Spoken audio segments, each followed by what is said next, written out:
Here's your prediction of the day. By 2026, which is just a few months away, everything is going to be on Web3 rails. Let's bookmark it, stamp it, and look and see what happens when we hit 2026. Welcome to another edition of XFeed. What's up? My name's The Schiller, talking about NFTs, crypto, all that kind of fun jazz for the past several years. And one thing that I wanted to correct before we jumped into today's stream is yesterday, I kind of passively talked about the Azuki watch collab with Moser and CIE. I have to admit, I'm not very familiar with it, but it's a near 200-year-old Swiss Haute horology powerhouse known for craftsmanship and exclusivity. So there's only 1,000 of these watches, and apparently they just cost like an absolute ton of money. And so I had no idea. I kind of passed it off of like, cool. If you like watches, you like watches. But getting a big player like that into the space, having more of an exclusive, expensive piece, kind of cool. Tito's, what's going on? But the one question with this, and something that we can continue to ask throughout every different collection that is supposed to give you access, exclusivity, etc. Do you even need an Azuki to participate in the watch raffle? And allegedly it's open to anyone that has the down payment for it. So no, you don't need to exclusively be in Azuki for this. Now, ultimately, that's probably a good thing because you get to have fans that some people don't want to go out and buy the NFTs or adverse to NFTs. They want to support brands in a different way. But it does maybe beg the question is if that's a super popular drop of sorts, well, if you're a holder and you had the funds to get it and you don't, you end up making a big stink about it. NHL, Carolina Hurricanes' Tom Dundon has agreed to buy the Portland Trail Blazers for the estimate of Paul G. Allen for valuation from the estate of Paul G. Allen, for a valuation of over $4 billion. So I need to pause and think for a second. What could you possibly do with $4 billion? Well, the answer is a lot. But there's people that are passionate about something, that want to be owners, that want to have that bragging rights. And this is something to watch. When we have big players coming into the space, right?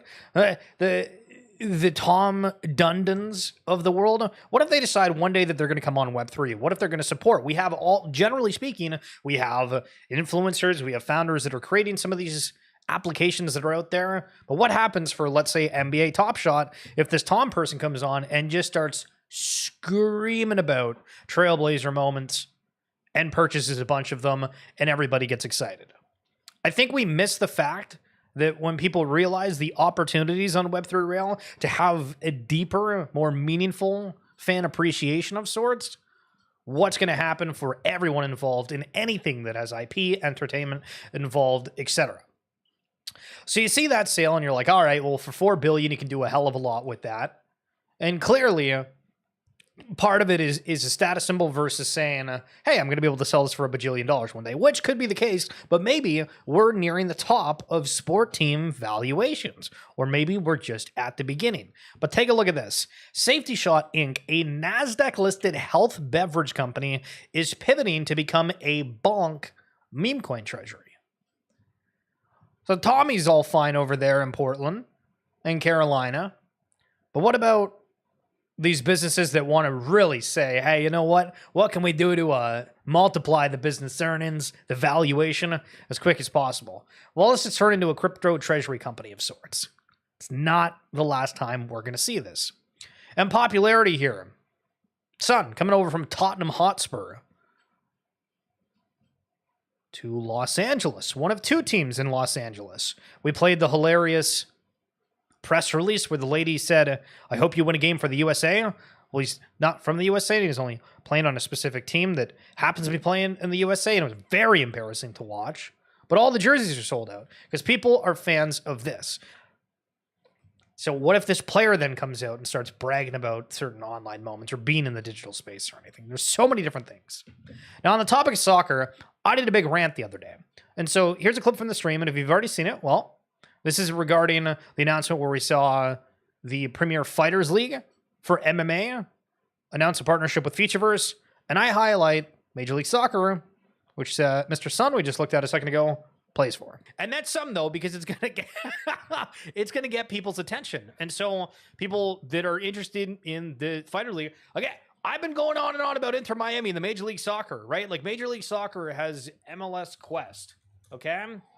MLS Quest has not done anything that I've seen. So they have these badges. Again, I'm a big fan. We go and we look at packs. You can buy a Messi moment for $2. 2024 Postseason Performance Pro Pack, $10. $10? Sure, I'm down. $5 for a starter pack. 2024 early supporter pack. Are these things all available? What the hell? So I don't even know if these have sold out. They haven't launched anything since 2024. Their X account continues to post about MLS play, so clearly they still have the right. But like, hello, somebody from the Futureverse team, let them know this is going on, because I feel like this is something super easy to end up acquiring. And then we got the wink. And then we got the wink. And then we got the wink. So maybe, just maybe, Major League Soccer is coming on board. This wasn't great, but I guess it better change my Twitter password.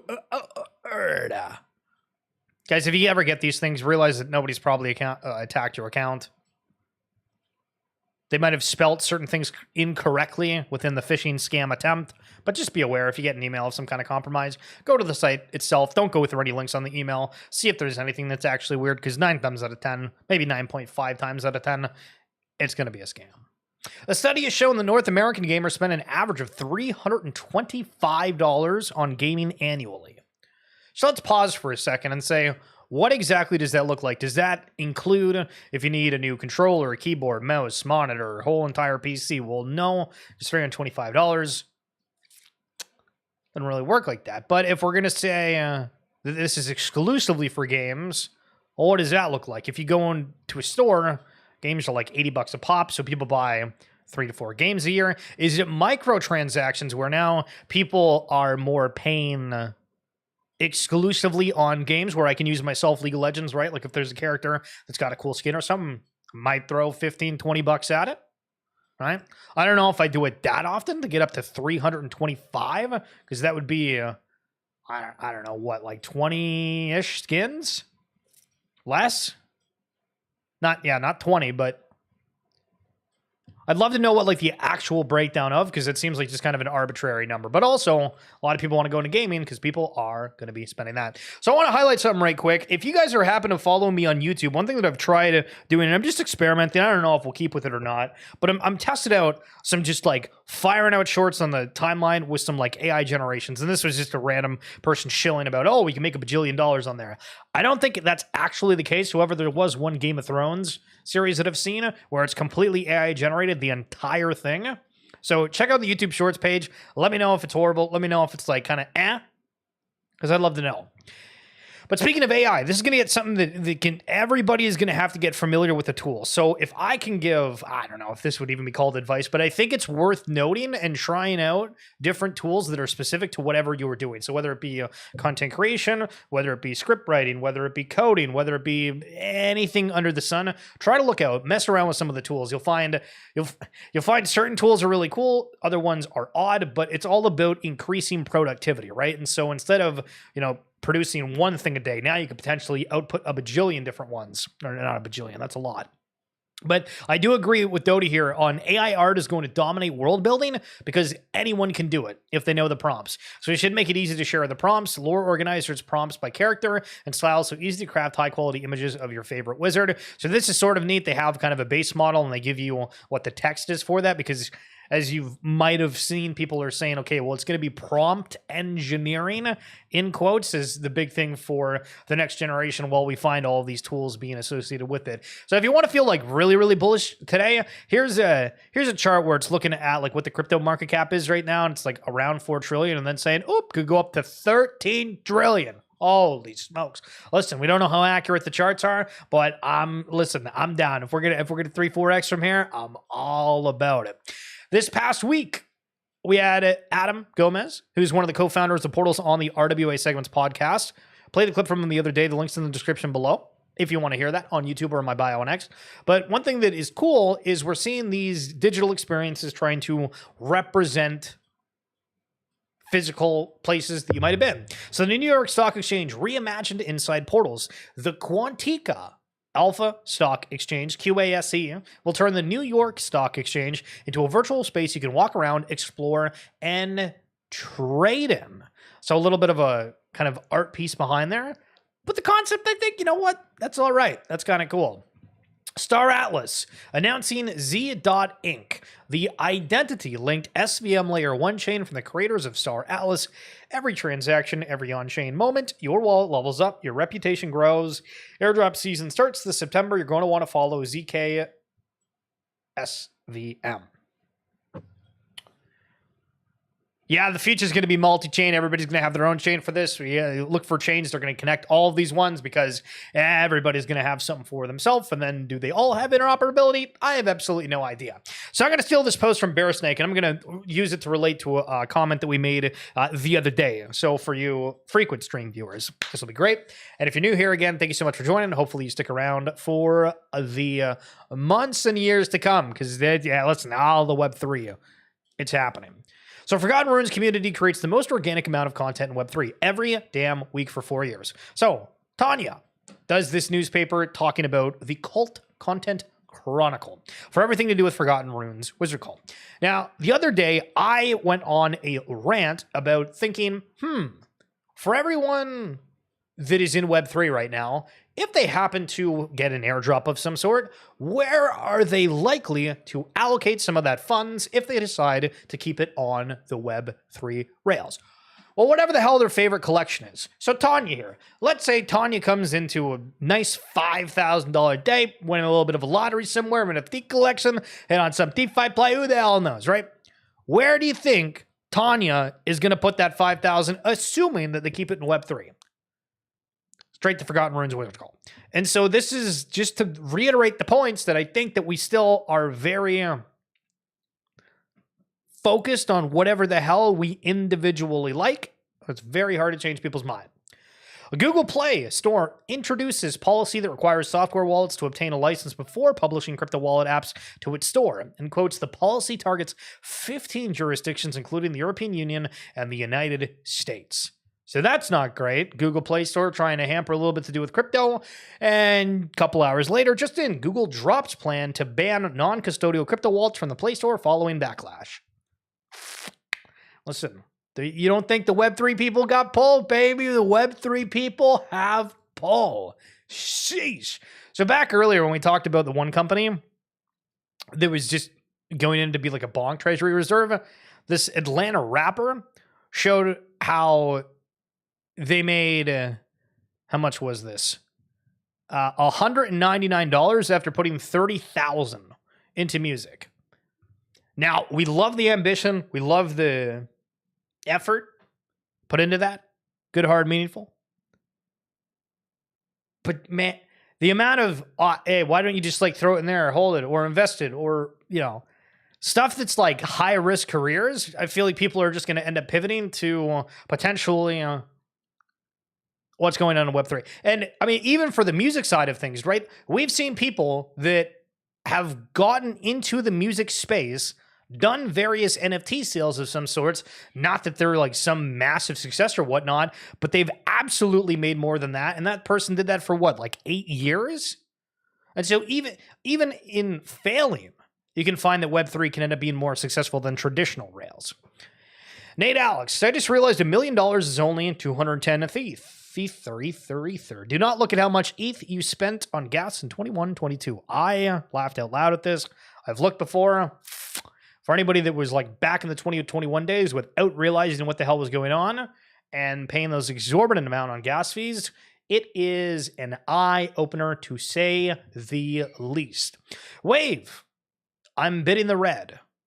And you'll see that the red is non-fungible token, and it's on this chart that's kind of flatlined and still flatlined, where it's compared to Ethereum. So it's an interest over time chart of Google, and it shows that the search for Ethereum is basically going to all-time highs, going straight vertical, and again, the non-fungible token is basically flatlined. So the conversation always goes around, well, how do you get in before the herd? We're going to look at this other component. It goes from ETH to the NFTs, altcoins, whatever it may be. Everybody's got their different theses, but people are back on the timeline in full force. Have you guys seen Hook from 1991? It's got Robin Williams on it.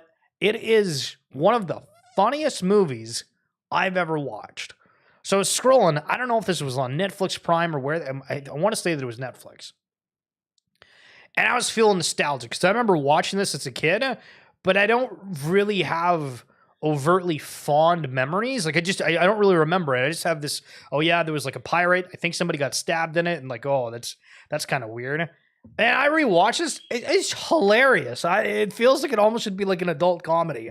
Obviously, it's like for kids and certain stuff that happens, but the funny scenes in it are absolutely worth it. So if you're looking for something to watch on the weekend or tonight, whenever, highly recommend it. Smoot. Jesus, Murphy. Historical NFT Spotlight, the first all-female NFT collection launched by a team of all women who turned out to be a team of all men who then gave the project to a team of all women who then rugged. Man, this space is like the place that just keeps on giving.